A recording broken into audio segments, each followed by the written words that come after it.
Hello everyone, आप सभी का स्वागत है आपके अपने YouTube channel academic excellence in school में। आज की इस वीडियो में हम पढ़ रहे हैं क्लास 9 सब्जेक्ट साइंस का वर्कशीट नंबर 74। चैप्टर चल रहा है why do we fall ill. आज हम पढ़ेंगे कॉज ऑफ डिजीज के बारे में। ये बच्चा है ज्ञान, जिज्ञासा दीदी से पूछ रहा है what are the reasons that people suffer from disease. क्या रीजंस हो सकते हैं जो पीपल्स डिजीज से सफर हो जाते हैं। तो जिज्ञासा दीदी ज्ञान को बता रही हैं कि यहाँ पे दो रीजन है, इमीडिएट कॉज और कंट्रीब्यूटरी कॉज। इमीडिएट कॉज वह कॉज है जो कि बहुत प्रोमिनेंट है। इसमें माइक्रोब हमारी बॉडी के अंदर चले जाते हैं, जैसे वायरस। आप जानते हैं कि लॉकडाउन लगा था जब कोरोना वायरस एंट्री कर गया था और उसने कोविड डिजीज कर दी थी। सेम ऐसे ही ये हेपेटाइटिस बी का वायरस है, ये भी वायरल फीवर कर देता है। कंट्रीब्यूटरी कॉज देखें। कंट्रीब्यूटरी कॉज का मतलब ये है कि अगर किसी व्यक्ति का इम्यून सिस्टम वीक हो गया है या फिर माल न्यूट्रिशन है। माल न्यूट्रिशन का मतलब बैलेंस डाइट का ना होना माल न्यूट्रिशन कहलाता है।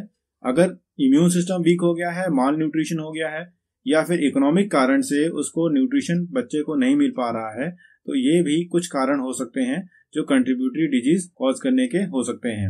ये पर्सनल और community hygiene, unavailability of clean drinking water, ये भी इम्पोर्टेंट है।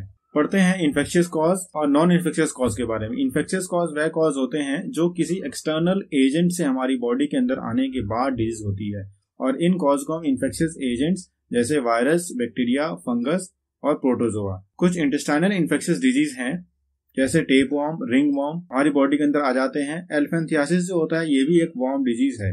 नॉन इन्फेक्शियस डिजीज का अर्थ ये है कि यह इन्फेक्शन यानी हेल्दी पर्सन को इन्फेक्टेड पर्सन से नहीं होते।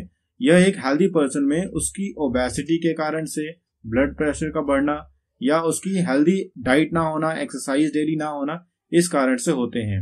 जैसे थायराइड है, थायराइडिज्म करता है। कैंसर जेनेटिक डिसऑर्डर भी हो सकता है, और डायबिटिक लैक ऑफ एक्सरसाइज और एक्सेसिव इनटेक ऑफ कार्बोहाइड्रेट के कारण से होता है। अब क्वेश्चन देखते हैं, what are the two basic reasons that cause disease in our body, explain with an example. So दो बेसिक रीजन है, इमीडिएट कॉज और कंट्रीब्यूटरी कॉज। इमीडिएट कॉज में हम यहाँ से लिखेंगे it is prominent reason when disease causing microbes enter to the body like a virus. When it enters our body cause viral fever और bacterial cause disease. Contributory cause में लिखेंगे these are additional cause which lower immunity and add up an chance of acquiring a disease.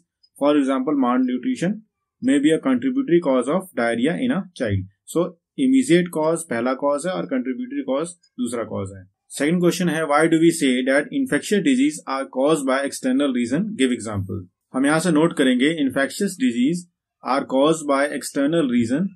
These external reasons are infectious agents such as virus, bacteria, fungus, protozoa. यहाँ से लेकर यहाँ तक हम इसे note कर लेंगे। अगला प्रश्न है, write the immediate cause and any two contributory cause of COVID-19. So immediate cause पहले लिख लेते हैं। पहले immediate cause है हमारा कोरोना वायरस, और दो contributory cause हम लिख लेते हैं, lower immunity, lack of hygiene.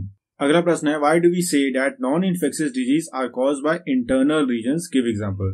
So मैंने आपको बताया कि नॉन इन्फेक्शियस डिजीज जो है वो इंटरनल रीजन के कारण से होते हैं, जैसे ओबेसिटी होने की वजह से हम एक्सरसाइज ज्यादा नहीं करते, और एक्सरसाइज नहीं करते हैं तो ब्लड प्रेशर बढ़ने लग जाता है। तो हम यहाँ से नोट करेंगे these disease have mostly internal reasons like high blood pressure is caused by excessive weight and lack of exercise. तो ये एक इंटरनल रीजन के कारण से होते हैं non infectious disease. So thanks for watching. Do like, share, comment and subscribe our channel for further learning. Thank you.